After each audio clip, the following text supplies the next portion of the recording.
Rakyat tahun 2025 ini resmi dibuka. Dan kali ini melanjut ke acara selanjutnya adalah Vox Populi Dialog Kebangsaan Gerakan Rakyat dengan tema Geopolitik Global dan Masa Depan Indonesia. Namun sebelum itu, kita akan menyimak bersama keynote speech yang akan langsung dibawakan oleh keynote speakers kita kepada yang kami hormati Bapak Dr. Anies Rashid Baswedan selaku tokoh nasional dan tokoh inspiratif Gerakan Rakyat untuk memberikan pandangan serta arahannya. Waktu dan tempat kami silahkan. Boleh berikan tepuk tangan Bapak Ibu sekalian yang paling meriah.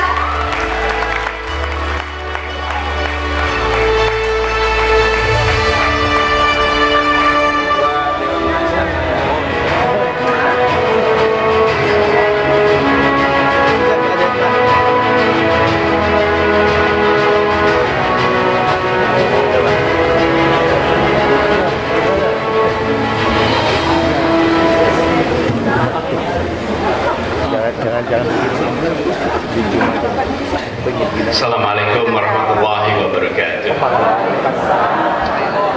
Selamat pagi, salam sejahtera untuk semuanya. Suasana di ruangan ini pagi ini amat berbeda. Warnanya cerah, semangatnya menyala, dan kentongannya nyaring bunyinya. Kentongan itu tanda apa ya?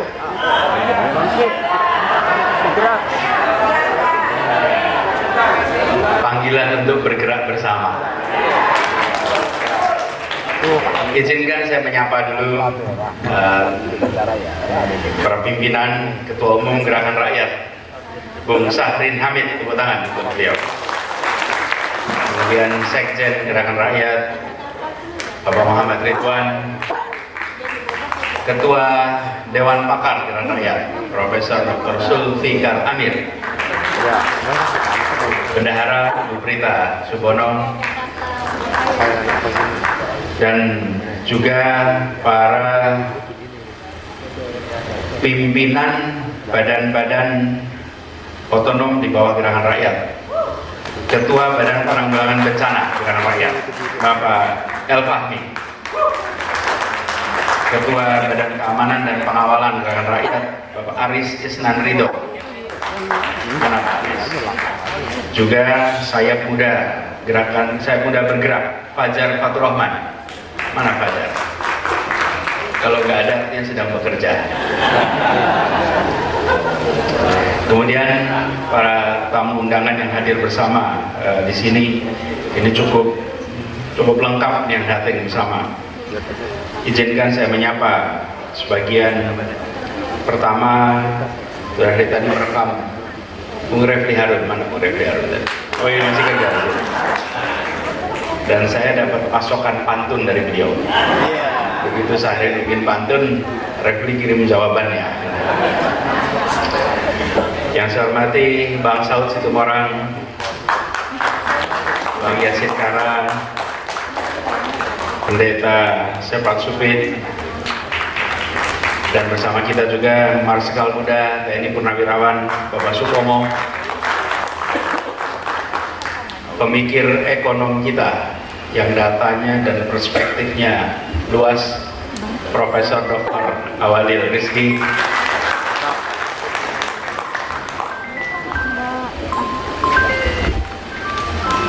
Bapak John Odius, staf khusus Gubernur DKI Jakarta, kemudian pimpinan aksi bersama yang hadir bersama di sini, Heri Darmawan, dan para tamu undangan lainnya yang hadir bersama saya, Pak Tarmizi dari Jawa Barat, dan semua saja yang tak mungkin disebut nama satu persatu. Izinkan saya pertama menyampaikan selamat kepada seluruh jajaran pimpinan Gerakan Rakyat, baik DPP, DPW, DPD, yang sudah bekerja luar biasa selama beberapa waktu ini dan berhasil menyelenggarakan rapat kerja nasional pertama di Jakarta. Saya lupa menyapa langsung, tapi saya ingin sebutkan di sini para ketua DPD Gerakan Rakyat seluruh Indonesia. para ketua DPW, rekan rakyat. Coba ketua DPW-nya boleh berdiri. Ketua DPW. Tepuk tangan untuk mereka semua. Kemudian para pimpinan DPP, boleh DPP berdiri. Kasih tepuk tangan untuk ketua pimpinan DPP. Terima kasih. Alhamdulillah, kita bersyukur bisa hadir bersama di sini, dan ketika melihat rancangan acara pada pagi hari ini unik. Ini rapat kerja, tapi penuh dengan gagasan. Berbicaranya tentang Indonesia, global, dan tantangan-tantangan yang ada di negeri kita. Ketika dilihat urutannya, saya rasa ini salah satu rapat kerja organisasi yang memiliki ruang untuk gagasan yang sangat banyak. Karena dialog kebangsaannya bukan saja menyangkut tema-tema domestik, tapi juga tantangan ke depan. Sekaligus mengirimkan pesan.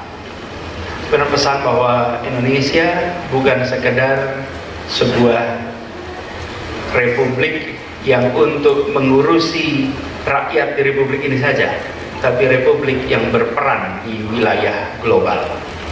Saya dapat tugas, durasi bicaranya memang semua tidak panjang, semua singkat. Tapi kenapa singkat? Supaya penuh dengan pesan, penuh dengan makna. Saya perhatikan semua acara relatif waktunya padat, dan harapannya dengan padat itu daya fokus kita terjaga. Izinkan saya menyampaikan yang menjadi tugas. Di sini saya dapat tugas tentang geopolitik dan Indonesia ke depan. Bapak-Ibu sekalian, kita tinggal di wilayah Asia Tenggara yang penduduknya lebih dari 650 juta, dan 280 dari angka itu adalah warga Indonesia. Lalu kita lihat posisi kita di Asia. Di sisi timur ada beberapa unsur kekuatan, di sisi selatan ada unsur kekuatan. Di timur ada Tiongkok yang paling besar, ada Jepang, ada Korea Selatan, ada Korea Utara, ada masyarakat Taiwan. Ini semua wilayah yang suasananya tegang, bukan wilayah yang suasananya teduh. Tegang, tak terbayangkan utara dan selatan, antara Korea Selatan dan Utara tegang, antara Tiongkok dengan Jepang tegang, antara Korea Selatan dengan Tiongkok tegang. Ini wilayah yang tegang. Masuk ke Asia Selatan, ada India yang sangat besar. Di situ ada Pakistan, ada Bangladesh, ada Sri Lanka. Atasnya sedikit ada Afghanistan. Wilayah itu bukan wilayah teduh, ini wilayah tegang. Wilayah tegang di situ semua. Tapi begitu masuk ke antara keduanya, namanya Tenggara. Di situ ada Indonesia, ada Malaysia, ada Singapura, ada Thailand, dan 5 negara lainnya. Wilayah ini tidak tegang, wilayah ini teduh, dan Indonesia harus bisa menjaga keteduhan di wilayah. Jadi kita kalau melihat ini, inilah wilayah yang harus bisa menjadi kekuatan masa depan di Asia, kekuatan masa depan di dunia. Kenapa? Karena kita memiliki bekal dan menjaga, membuat wilayah ini teduh tidak sebentar. Dimulai tahun 65 lewat pertemuan Menteri Pendidikan Asia Tenggara. Belum ada ASEAN. Belum ada ASEAN. Yang ketemu pertama siapa? Menteri-menteri pendidikan. Dan menteri pendidikan itu berkumpul lalu bilang, kita tidak mungkin wilayah ini tenang teduh kalau pendidikan kita tidak berinteraksi sama-sama. Mulainya dari pendidikan, dan dari pendidikan itulah lalu pertemuan pertama kali tahun 65. Setelah itu baru gagasan membentuk ASEAN terbentuk, dan akhirnya terjadilah sebuah wilayah baru yang kita kenal kolaborasinya sebagai namanya ASEAN. Dan hari ini, Bapak sekalian, kalau ditanya ibu kota ASEAN di kota mana ya?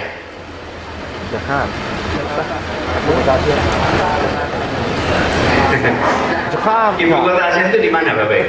Bangkok, Thailand, Bangkok. Kita harus bisa menjawab dengan jelas dan tegas. Jakarta adalah ibu kota ASEAN.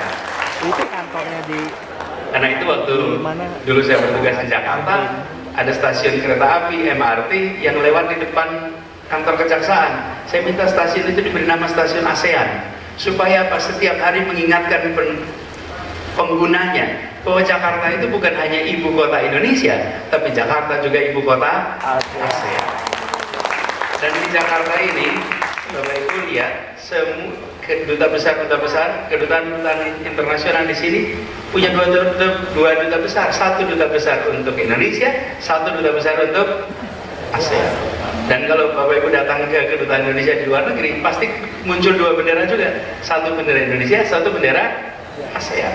Nah, saya ingin menyampaikan pada semua bahwa Indonesia punya ruang yang sangat besar untuk berperan di wilayah Asia Tenggara, Asia, apalagi dunia.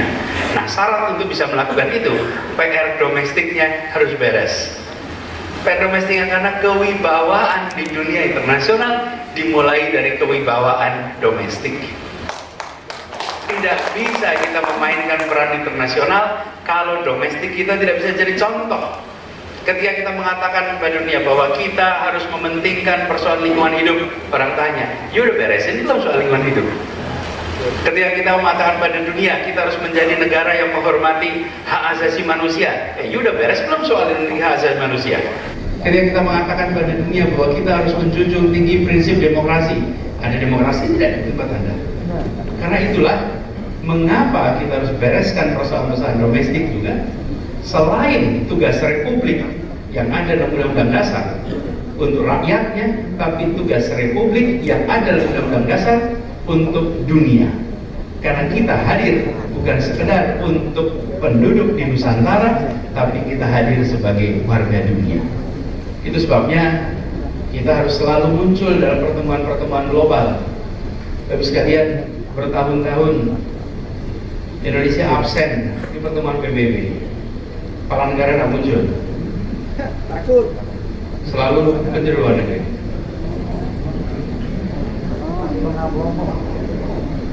Ini sekalian, kalau kita tidak aktif di dunia internasional, itu seperti begini. Kita warga kampung, ukuran kampungnya nomor 4 terbesar, sama ukuran rumahnya nomor 4 terbesar di RT itu. Tapi kalau rapat kampung, kita tidak pernah datang. Cuman kita bayar iuran jalan terus. Ingin ramai juga tidak taat di kampung. Cuma begitu rapat warga kita nggak datang. Padahal ukuran rumah kita nomor 4 terbesar di kampung itu. Sudah saatnya kita tidak lagi pasif. Sudah saatnya kita ambil posisi yang proaktif. Nah, bagaimana dengan masa depan kita? Indonesia memiliki penduduk yang luar biasa besar. Dan konsekuensi dari besarnya penduduk Indonesia, pasar kita menjadi pasar yang sangat menarik. Bagi siapa? Bagi siapapun juga. Jangan sampai yang tertarik pada Indonesia justru ke internasional, domestik sendiri tidak tertarik. Justru kita harus bisa menyiapkan ke depan pelaku-pelaku ekonomi yang bisa menjadi tuan rumah di negeri sendiri, sekaligus nantinya bisa menjadi tamu mempesona di negeri orang. Karena itu peran masa depan bagi yang sudah besar, bagi yang raksasa, didorong untuk berkiprah di dunia internasional. Mereka harus bisa menjadi brand of Indonesia. Mereka harus bisa menjadi wakil Indonesia berkompetisi tingkat global. Jangan yang raksasa itu berkumpul dan berkompetisi di dalam negeri terus. Berlawan, bertandingnya di kandang sendiri terus. Maka yang raksasa harus bisa bertanding dan harus bisa menang di kancah perekonomian global, mewakili Indonesia menjadi pelaku-pelaku ekonomi global. Bila hari ini kita menyaksikan korporasi-korporasi internasional hadir di negeri ini, sudah saatnya korporasi berasal dari Indonesia berperan di negara-negara lain di seluruh wilayah Indonesia, dunia. Jadi yang besar didorong ke sana. Bagaimana dengan di domestik? Yang kecil dibesarkan, yang menengah dibesarkan. Di mana? Di dalam market domestik. Sehingga ke depan tidak kemudian kita menyaksikan yang raksasa terus dalam negeri, tapi yang kecil, yang menengah dorong untuk berkembang. Yang berikutnya soal demokrasi kita. PR kita menjaga demokrasi kita tetap berfungsi dengan baik. Ancaman pada demokrasi ada di seluruh dunia. hari ini kita menyaksikan banyak tempat di dunia mengalami kemunduran dalam praktek demokrasi. Akankah kita biarkan bila Indonesia mengalami kemunduran demokrasi? Akankah kita biarkan? Kita menjaga sama-sama. Dan demokrasi ini penting untuk memastikan apa yang disusun sebagai rencana negara sesuai dengan aspirasi rakyat. Itulah sebabnya mengapa demokrasi menjadi penting. Dan demokrasi ini memberikan interval. Bila terjadi kekeliruan dalam pengambilan keputusan, maka keliruan itu ada interval. Ada waktunya, masa jabatan.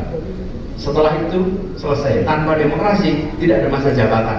Kalau meleset, maka dia akan meleset dalam durasi yang amat panjang. Itu membuat setiap bangsa mengambil keputusan apapun, dia tahu ini untuk periode sekian. Bila ternyata tidak tepat, besoknya bisa lakukan perubahan. Itu sebabnya gagasan perubahan jangan pernah hilang. Gagasan perubahan harus terus dijaga. Dan kita terus meyakinkan kepada rakyat Indonesia bahwa perubahan untuk kebaikan itu dibutuhkan. Dan kita ingin jaga agar praktek demokrasi itu menjadi bagian yang penting di dalam praktek bernegara.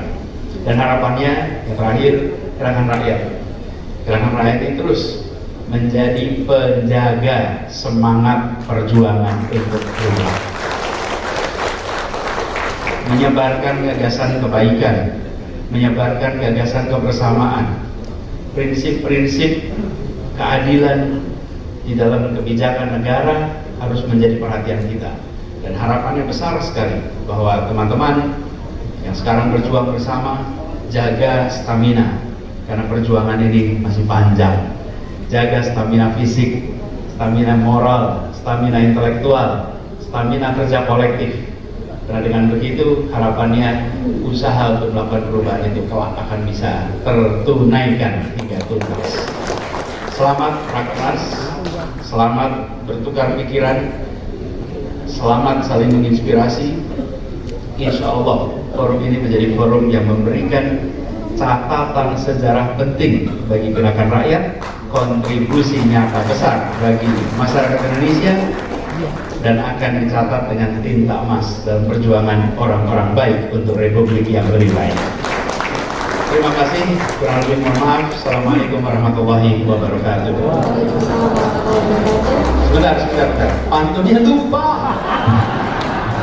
Udah bikinin pantun. Saya baca pantun dulu ya. Bentar, baca pantun dulu nih. Bentar.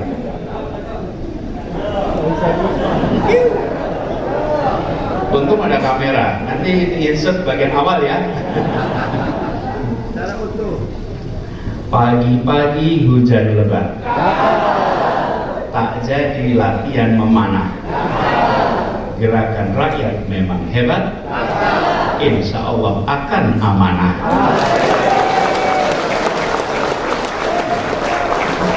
Tepuk tangan sekali lagi sama yang bantu bikinin. Nah, ada juga bikinan satu lagi nih.